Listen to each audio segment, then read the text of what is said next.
아베가 14일 기자회견에서 도쿄올림픽은 IOC와 잘 협의해 예정대로 치를 것이다 라고 말을 했을 때 미국 CNN 방송은 일본은 억지를 부리고 있다고 비판을 했습니다.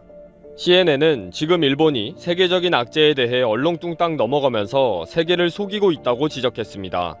결국 이 기사는 도쿄올림픽을 개최한다면 전 지구인을 위험에 빠뜨리게 될 것인데 너무 무책임하다는 거죠. 해외 언론에서도 지적이 계속 이어지고 있는데도 아베는 영국 수상과 전화통화에서도 도쿄올림픽은 정상대로 개최될 것이니 영국의 적극적인 협조를 부탁한다 라고 말도 안 되는 소리를 했다고 합니다. 이런 아베의 계속되는 장담에 전 세계의 경기 관련 담당자들은 예선전도 지금 못하고 있는데 라고 하면서 아예 손을 놓고 있다고 합니다. 막상 올림픽에서 뛰어야 하는 선수도 결정이 되지 않았고 확정된 선수로 경기 순서를 정하고 백넘버 등 관련 장비와 비품 등을 챙겨야 하고 프로그래밍 작업을 해야 하는데 아무것도 확정이 되지 않은 엉망진창이라는 것입니다. 뒤죽박죽 되어 있는 예선전들을 몇 가지 추려봤습니다. 육상은 미국 올림픽 대표 선발 경기가 6월 19일부터 28일까지 오리건주 유진시에서 개최되도록 밀어놓은 상태입니다. 아직 선발 대회를 치르지 못한 국가들은 세계 순위로 결정하는 등의 비상대책을 세우고 있습니다. 야구는 예선전 토너먼트가 많이 연기가 됐는데 애리조나에서 있을 예선전은 무기한 연기되었으며 4월로 예정된 대만에서의 예선 토너먼트는 일단 6월 17일부터 21일까지 예정되어 있습니다. 농구는 미국을 포함한 8개 국가는 확정되었고 나머지 12개 나라는 6월 23일부터 28일까지 세르비아, 캐나다, 크로아티아 및 리투아니아에서 개최되는 경기에서 결정됩니다. 펜싱은 4월 4일에 발표된 순위에 따라 자격이 결정되는데 국제펜싱연맹은 이미 모든 국제 경기를 중단시켜 놓은 상황이기 때문에 자격 기간 연장을 검토하고 있습니다. 골프는 60명의 골퍼가 세계 랭킹에 의해 결정되는데 PGA 투어와 유럽 투어가 4월 12일까지 모두 취소되거나 연기되었습니다. 유도는 국제유도연합이 4월 30일까지 그랜드슬램과 2개의 그랑프리를 포함한 모든 올림픽 예선을 취소했고 지난 주말 모로코에서의 다른 그랑프리도 이미 취소되었습니다. 축구는 3월 20일부터 4월 1일까지 멕시코에서 진행될 예정이었던 북중남미 예선전은 무기한 연기되었습니다. 이렇게 예선전이 대회 개막을 한 달도 안 남은 시점에서 열릴 예정인 등 제대로 진행된 종목이 거의 없을 정도로 모든 종목의 예선전이 뒤죽박죽 되어 있습니다. 지금부터 아무 문제 없이 진행이 되어도 차질이 생길 판인데 아무런 대책도 없이 무기한 연기해 놓은 종목이 한두 가지가 아닙니다. 어쩌면 벌써 오래전부터 도쿄올림픽은 정상 진행이 아예 불가능한 상황인 거죠. 이런 내용을 도쿄올림픽 조직위원회와 일본 정부와 아베가 모르지 않을 텐데 도대체 무슨 생각으로 부흥올림픽을 보여주겠다라고 큰 소리를 치는지 대회 준비와 관련된 관련자들은 놀라고 있다는 것입니다. 지금은 일본 내부뿐 아니라 전세계 경기 관련자들은 그냥 손을 놓고 있을 수밖에 없다고 합니다.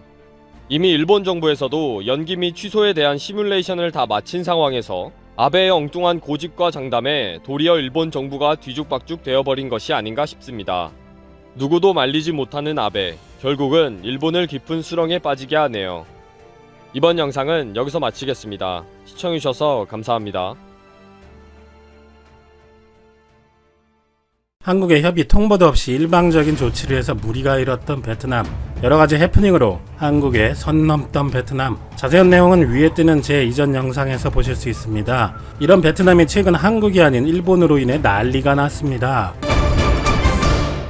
바로 베트남 수도 하노이에서 판정을 받은 사람이 나타났기 때문입니다. 그녀는 이탈리아 밀라노를 방문했고 프랑스 파리 등을 여행한 뒤 입국했다고 합니다. 더 놀라운 일은 이 베트남 여성은 무려 일본 철강회사 수장의 딸로 부유층에서 상당한 유명인사라는 것이고 가족들 모두 판정을 받았으나 혼자서 이를 피해서 프랑스를 경유해 베트남으로 입국했다는 것입니다. 지금 등 현지 온라인 매체에 따르면 영국과 이탈리아, 프랑스 등을 여행한 뒤 지난 1일 한창 한국에 대해 조치를 취한다는 날이었네요. 하노이로 돌아온 이 여성은 몸에 이상을 느꼈었지만 5일 후 베트남 중앙열대병원에 입원했고 판정을 받은 것으로 보도했습니다.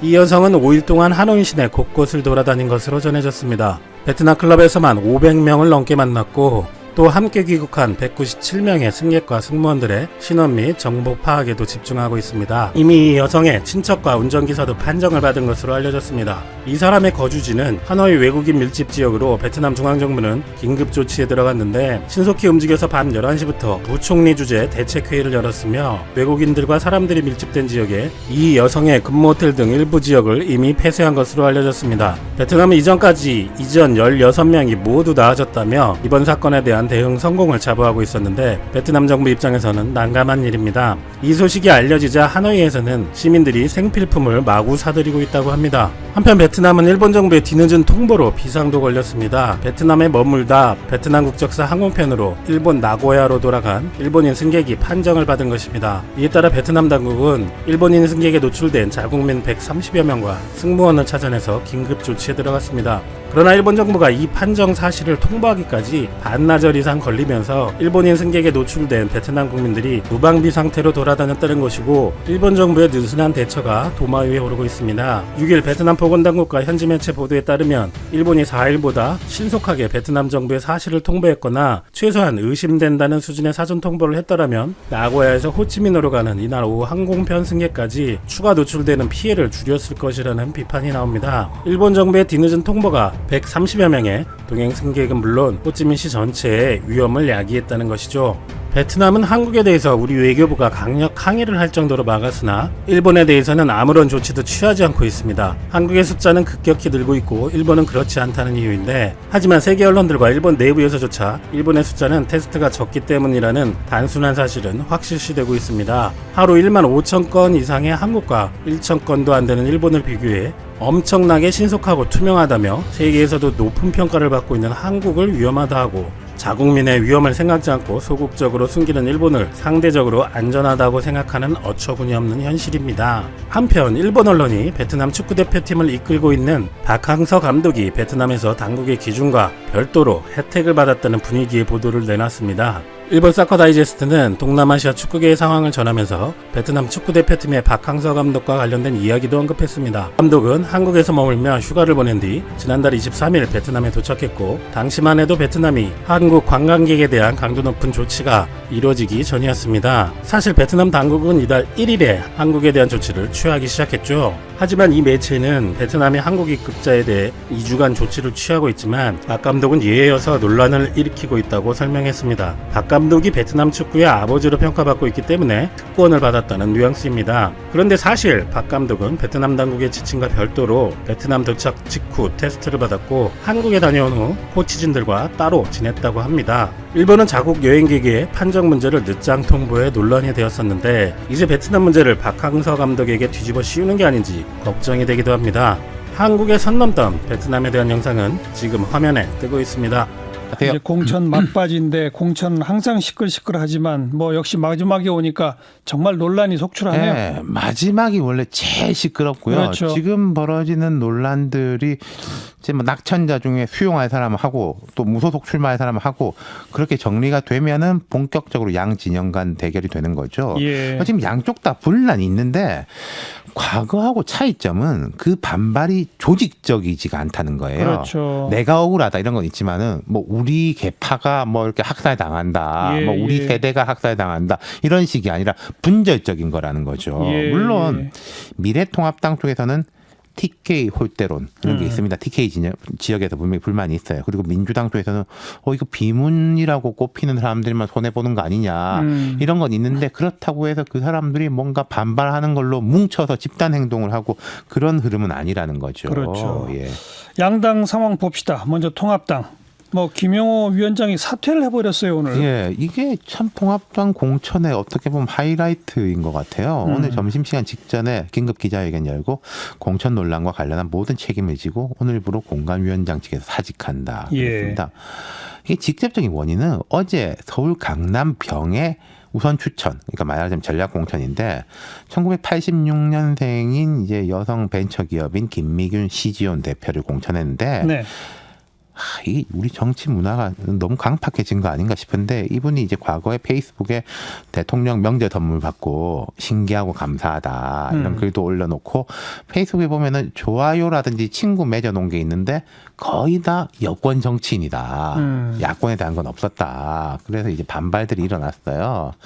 김 위원장이 상품이 아무리 좋아도 고객이 사지 않으면 안 되는 것처럼 우리는 좋은 인재를 발굴하기 위해 참 많은 노력을 했다.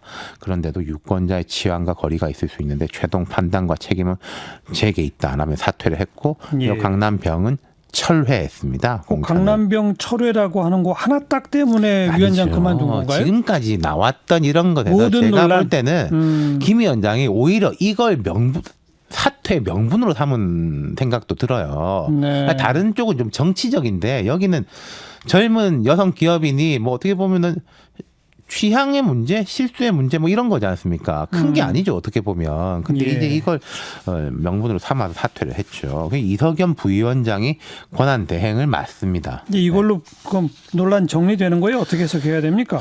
모르겠습니다. 제가 볼 때 공관위가 할 일은 거의 다 했어요. 경선 진행 중인 거 빼면은 못 정한 것도 별로 없고 지금 강남병 공천 철회했으니까 여기는 남았겠네요. 이거 이제 김 위원장의 전격 사태가 모양새가 좋지 않은 면이 있는데 대혼란에 빠지고 그럴 건 아닌 것 같아요. 왜냐하면은 나만 사퇴고 남아서 나머지 일 진행한다. 나머지 공관위원들이. 공관위원은 그대로. 예. 김종인 전 대표는 또 강남 갑 또 반대하잖아요. 그렇죠. 이게 참 그 김종인 전 대표가 자기의 등판 조건으로 좀 공천 시끄러운 거 바로 잡아라 이랬는데 지금 보면은 두 군데 제의 한 군데 철회인데 눈에 차는지 안 차는지 모르겠는데 다만 그 강남갑의 태용호 전 공사 공천을 콕 집어서 강하게 비판을 했고 예. 여기에 태정공사 본인은 물론이고 심재철 원내대표까지 사과하라 강하게 반발하고 있는 게 이게 걸림돌인데 어제도 말씀드린 것 같은데 이 문제는 어쨌든 오래 갈 것 같진 않아요. 빠르면 주말? 뭐 내주 초 김종인 전 대표가 들어오면 들어오고 안 들어오면 안 들어오는 대로 결정 나겠죠. 네. 길게 끌고 갈 사안은 아니고 다만 김 전 대표가 안 들어오면은 통합당 스텝이 좀 꼬이는 건 있을 겁니다. 김영호에서 김종훈으로 바톤 터치 이게 그렸던 그림이거든요. 예. 그러면 어쨌든 뭐 내주 초까지는 이게 논란은 끝난다. 통합당 쪽은. 민주당 쪽은 어떻습니까? 자, 어제도 경선 결과 발표가 있었는데 제일 큰 화제는 강서갑의 금태섭 의원 경선 탈락이었습니다. 강선우 전 부대변인한테 패배한 건데 강 전 부대변인은 종편 같은 데 좀 나왔지만 인지도는 금태섭 의원한테 비할 바는 아니죠. 하지만 그 정봉주 전 의원부터 김남국 변호사까지 그 지역을 거쳐갔던 그 맞상대 지지자들을 고스란히 승계했거든요. 금태섭 대 강선우의 개인 대결이라기보다는 금태섭 대 민주당 핵심 지지층 이런 대결의 느낌이죠. 그렇죠. 민주당에서 해석이 엇갈립니다. 정체성에 안 맞았기 때문에 당원과 지지자로부터 심판받은 거다. 컷오프 시킨 것도 아닌데 뭐가 문제냐. 자업자득이다라는 쪽하고 이견을 표현하지 못하는 분위기가 더 심화될 것이다. 중도층에 특히 부정적인 영향을 미칠 것이다. 쪽으로 갈리죠. 네. 그 밖에 다른 지역도 분란이 있어요? 뭐 강주 전남 쪽에서 재경선이 진행되는 곳들도 좀 있는데 앞서 말씀드린 대로 조직적 반발은 없고 또 금태섭 의원 같은 경우에도 내가 부족한 쪽인 탓이다. 지지자들께 감사하고 죄송하다 이런 입장도 밝혔고 그러니까 이런 조직적 반발은 없는데 근데 민주당은 이런 리스크는 보여요. 개국본이라고 그 서초동 촛불 집회를 주도했던 개싸움 국민운동본부라는 강성 지지자 그룹의 영향력이 매우 커져가지고 강서갑 경선에도 상당히 영향력을 발휘했고 이분들이 이제 숫자도 많아가지고 정봉주 전 의원의 그 민주당이나 또 방금 이제 최백은 교수가 하시는 비례연합정당 플랫폼 시민을 위하여 여기 이제 기반이거든요. 이런 쪽이 이제 활동을 많이 하면은 결집력을 높일 수는 있겠지만은 확장성에는 부정적 영향을 미칠 수 있다. 이게 좀 리스크가 보이는 거죠. 이제 각 당의 본격적 대결 국면으로 넘어가는 거죠? 근데 이제 한 곱이 더 있습니다. 비례대표. 공천. 예. 그렇죠. 미래한국당 면접 들어갔다 그러네요. 600명 가까이 지원했는데 1인당 3분씩. 3분에도 1,800분이면 30시간인데 물론 좀 후보자를 좁힌다면 자세히 들여다보겠죠. 민주당은 명단 작성이 끝냈는데 그게 끝이 아니지 않습니까? 비례연합당 꾸리게 되니까 뭐 어느 당을 앞에 하고 어느 당에서 몇 명을 하고 이런 거가 만만한 작업이 아닐 것 같아요. 그 비례연합당 얘기는 조금 이따 제가 한번 직접 김종민 의원한테 물어볼게요.